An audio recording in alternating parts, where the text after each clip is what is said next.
My name is Muslim Farouk, and as you've heard, I'm a lawyer and the CEO of the National Council of Canadian Muslims, and I'm joined today by my colleague Samiha Omar, who's the Director of Legal Affairs for the Council.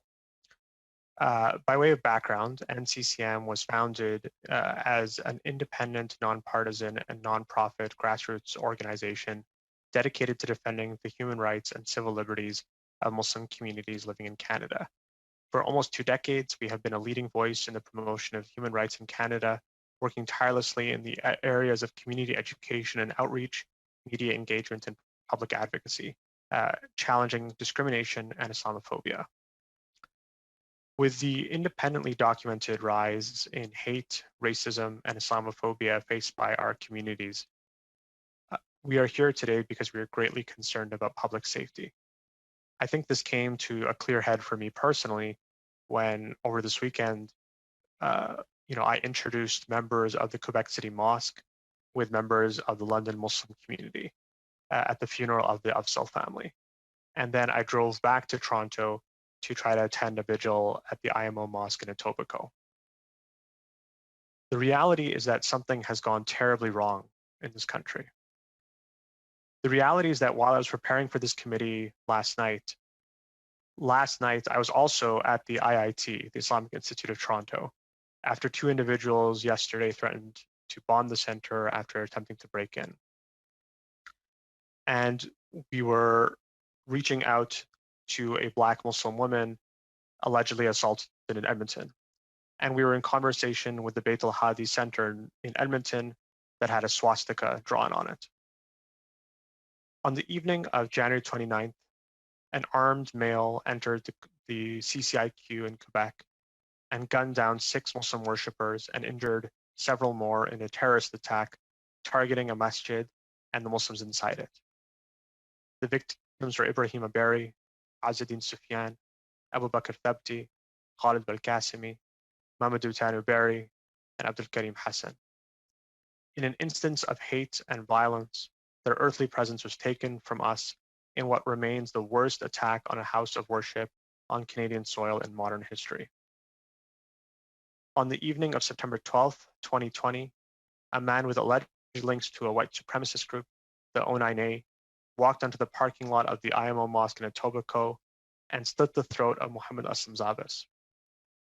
I saw his body that night in the parking lot, even as I had met him that year, handing out food to the poor in the worst of the COVID-19 epidemic. On June 7th, a family was run down in London by an accused with alleged hate-based motivation. Terrorism charges have now been brought against the accused. I'm going to read the names of the deceased into the record. Salman Afzal and his mother, his wife Madiha Salman, their daughter Yumna. Before leaving London, I met the young child, the sole survivor of the attack. I don't really have words to fully describe what that meant.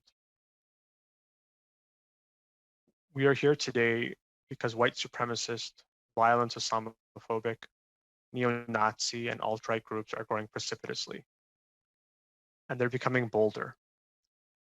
Whether it's groups like the Soldiers of Odin surveilling a mosque in BC, a group calling itself the Clan intimidating worshippers at Canada's oldest mosque in Edmonton, groups like Les Meutes in Quebec, or the groups that are now planning celebrations of the London terror attack in Ontario. This is to exclude all of the other things that I was dealing with yesterday. Amongst others, in Calgary, a woman wearing a burqa was allegedly accosted. But as my colleague Samiha can tell you, this is pretty much a consistent occurrence for us. We get these calls 365 days a year. My submissions before you today are squarely around how we can dismantle white supremacist and neo-Nazi groups that first act as a major source of inciting and enabling hate, xenophobia, and violence against certain segments of the public, including members of the Muslim community. I will also note that our colleagues who joined us today from CIJA joined with us earlier this year, or last year, in our call for more action around white supremacist groups in tandem with dozens of leading Canadian organizations. just in the interest of time, I'll dive right into the recommendations that we want to highlight before this committee. These key recommendations and approaches are ones that we will further discuss at the National Action Summit on Islamophobia, which I appreciate also had important bipartisan support. And from our perspective, these need to be undertaken in order to dismantle the immediate challenges around white supremacist groups in Canada. First of all, we believe that existing Crim Code provisions, especially the terror listing provisions of the ATA and Section 70 of the Criminal Code, should be used to dismantle groups like the Three Percenters. Even as this government utilized current legislative options in dismantling white supremacist groups like Blood and Honor and Combat 18, the Proud Boys, and Tuathan, we believe that the tools already exist in the criminal code to list terrorist groups and to disband militias. These provisions need to be used to deal with the other 250 plus white supremacist organizations in Canada. Section 70 of the Criminal Code, for instance, deals with prohibiting assemblies of persons for the training of or drilling themselves, being trained or drilled to the use of firearms or practicing military exercises. This could be used to prevent the actions of groups and the mobilization of groups like the Three Percenters.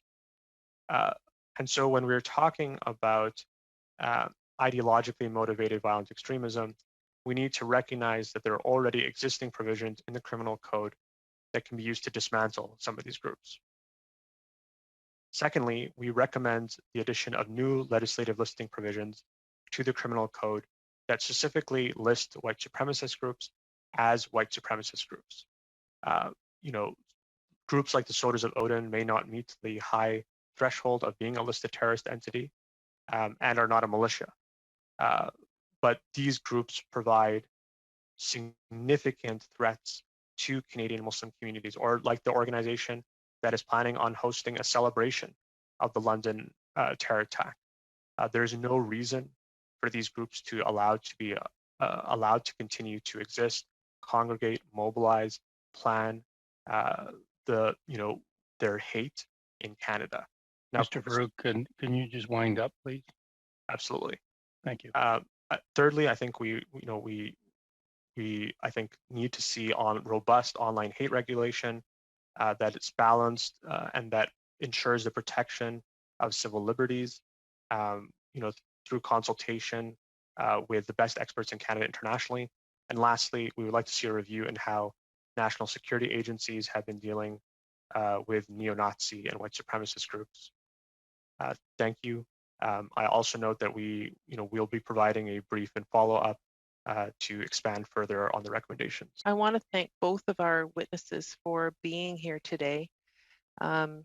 It was difficult to listen to your testimony. It's heartbreaking to know that both your communities are afraid to go out depending on what they're wearing. But I also know it's much more difficult to live that, which I don't. Mr.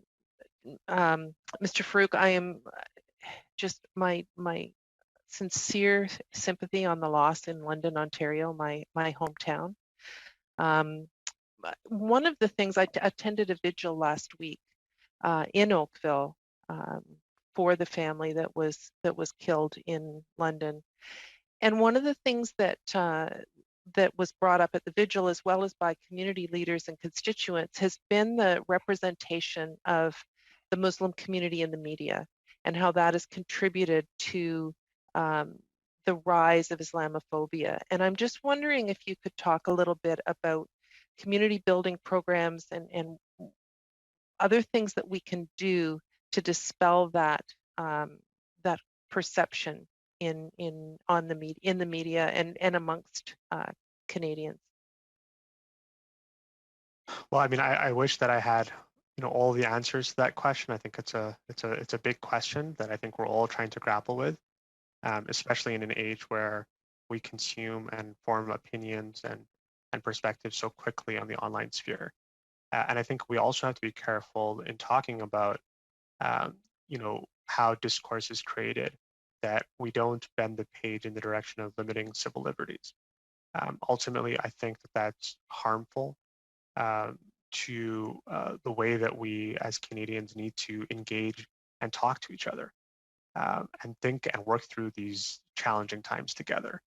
I think, though, that there are a number of critical steps that need to be taken so that Canadian Muslims, but also BIPOC folks in general, can tell their stories, can share with Canadians, can make space, and simultaneously, I think it's important that folks at all levels, especially in leadership levels, condemn when there's hateful messages that are put out there.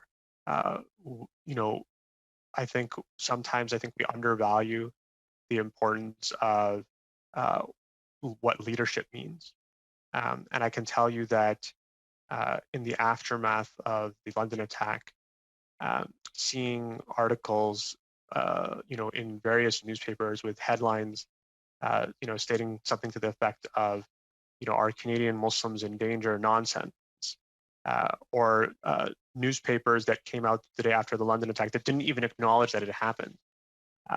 These are things that, honestly, it hurts your heart to see, and I think we all have roles to play, not only in speaking up about it, but also producing programs that empower communities to tell their own stories.